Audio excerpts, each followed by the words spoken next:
So to create an array, it's pretty much similar to what we do when we create a variable. You write the data type you want to work with. So say all the values inside of this box of numbers we're going to create, I want them all to be integers. So I'll write the keyword integer, and then you write the name of the array. So you can call it whatever you want. I'm going to call mine lemon. So this is going to be the lemon array. Now you can't just go ahead and start, assigning a value like that, right? Because this is the format for a variable, right? It's going to think that lemon is a variable.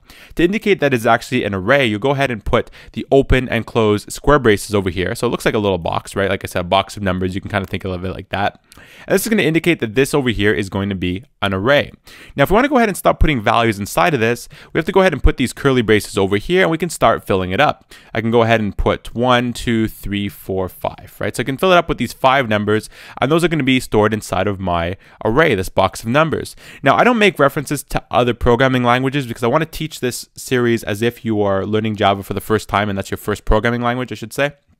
However, I will make one reference. When we do this in C++, we would indicate how many numbers we have inside of our box in this brace over here. Notice that we will not be doing this inside of Java. So I just want to point that out because if you are learning this after you watch my C++ series, you might be tempted to go ahead and put how many numbers you have inside of this box of numbers over here. However, you're not going to be doing it for Java. So that's just the only note I want to throw in there. If you're, learning Java as your first language, don't worry about what I just said.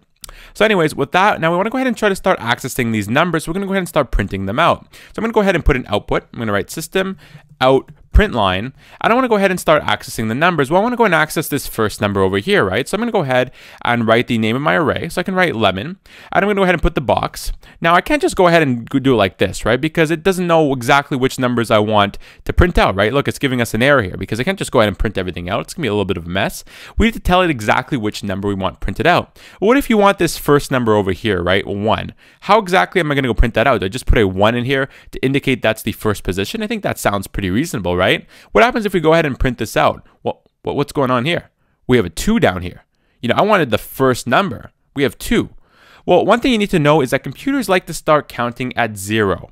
So for this is not position. This is the first number inside of our box of numbers, or the first number inside of our array. However, this is position 0.